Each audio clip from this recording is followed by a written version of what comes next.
Hello everyone, welcome to tasty dish by Sethu Palaniappan. Karthigai தீபத்துக்கு ரொம்ப simple and ஈஸியாக அரிசி மாவு வச்சு அப்பம் எப்படி செய்யலான்றதை பார்க்கலாங்க. கார்த்திகை அப்பம் செய்கிறதுக்கு ஒரு கப் வெல்லம் கரைச்சி எடுத்துக்கலாங்க. கார்த்திகை அப்பம் செய்கிறதுக்கு வெல்லம் ஒரு கப் எடுத்துருக்குறேங்க. இதை கரைச்சி எடுத்துக்கலாம். தண்ணி 1/4 கப் சேர்த்துக்கிறேங்க. வெல்லம் கரைஞ்சதுக்கப்புறம் இதை வடிகட்டி எடுத்து வச்சுக்கலாங்க. ஒரு கப் அரிசிக்கு 1 கப் வெல்லம் சேர்த்துக்கிட்டு இருக்கேங்க. நீங்கள் உங்கள் ஸ்வீட்டுக்கு ஏற்ப, உங்கள் வாழைப்பழத்தோட ஸ்வீட்டுக்கு ஏற்ப நீங்கள் கூடவோ குறைச்சோ பார்த்து போட்டுக்கோங்க. வெல்லம் கரைஞ்சிருச்சுங்க. பாகுபதம்லாம் பார்க்க வேண்டாம். இப்போ அடுப்புலேருந்து இறக்கி இதை ஆற வச்சுக்கலாங்க. ஒரு மிக்சி ஜாரில் 1 கப் அரிசி மாவு சேர்த்துக்கிறேன். எந்த கப்பில் அரிசி மாவு எடுத்தீங்களோ அதே கப்பில் 1/4 கப்பு ரவை சேர்த்துக்கிறேன்.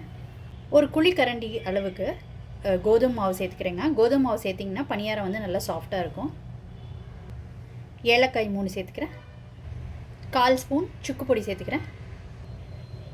இந்த சைஸில் ஒரு வாழைப்பழம் சேர்த்துக்கிறேன். வாழைப்பழம் நல்லா கனிஞ்ச வாழைப்பழமாக இருக்கட்டுங்க. வெல்லம் கரைச்சதை வடிகட்டிட்டு சேர்த்துக்கோங்க. வெல்லம் கரைசல் எல்லாத்தையும் சேர்த்துக்கிட்ட பிறகு இதை கிரைண்ட் பண்ணி எடுத்துக்கலாங்க. இந்த மாதிரி அரைச்சி எடுத்துக்கிட்டாச்சுங்க. இப்போ 1/4 கப்பு தண்ணி சேர்த்துக்கிறேன். இதை அரைச்சிக்கலாம். அரைச்ச மாவை ஒரு பாத்திரத்துக்கு மாற்றிக்கிட்டு இருக்கேங்க. இது ஒரு 1/2 ஹவர்லேருந்து 1 ஹவருக்கு ஊறட்டுங்க. இப்போ 1 ஹவர் ஆயிடுச்சுங்க. இந்த மாவில் ஒரு பிஞ்ச் உப்பு சேர்த்துக்கிறேன். பேக்கிங் சோடா நீங்கள் விருப்பப்பட்டால் சேர்த்துக்கோங்க. நான் பேக்கிங் சோடா சேர்க்காம தான் செய்ய போகிறேங்க. இதில் கொஞ்சமாக தண்ணி சேர்த்து மாவை கரைச்சி எடுத்துக்கலாங்க. உப்பு போட்டதுக்கப்புறம் மாவு கெட்டியாக இருந்ததுனால தண்ணி விட்டு மாவு பக்குவத்தை சரி பண்ணியாச்சுங்க. இப்போ கரெக்டான கன்சிஸ்டன்சியில் இருக்குது. இப்போ அப்பம் செஞ்சுக்கலாங்க. ஒரு கடாயில் எண்ணெய் சூடாயிருக்கு.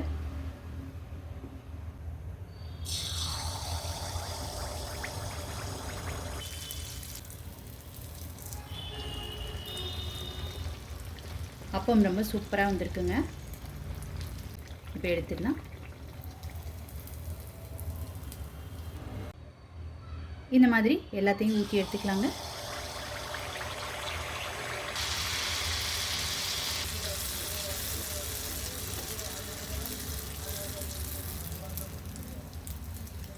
அடுப்போட ஃப்ளேமை மீடியமில் வச்சுக்கோங்க. ரொம்ப ஹையில் வச்சுக்காதீங்க.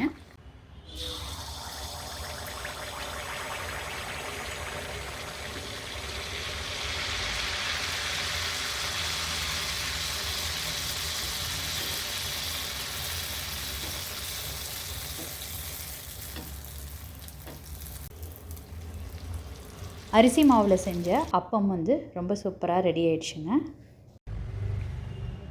கார்த்திகை தீபத்துக்கு ஒரு சூப்பரான அப்பம் ரெடி பண்ணியாச்சுங்க. நல்ல சாஃப்ட் அண்ட் ஸ்பாஞ்சியான அப்பம்.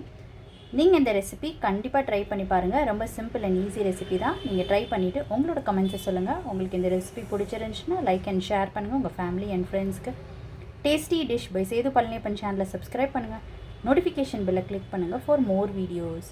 தேங்க்ஸ் ஃபார் வாட்சிங்.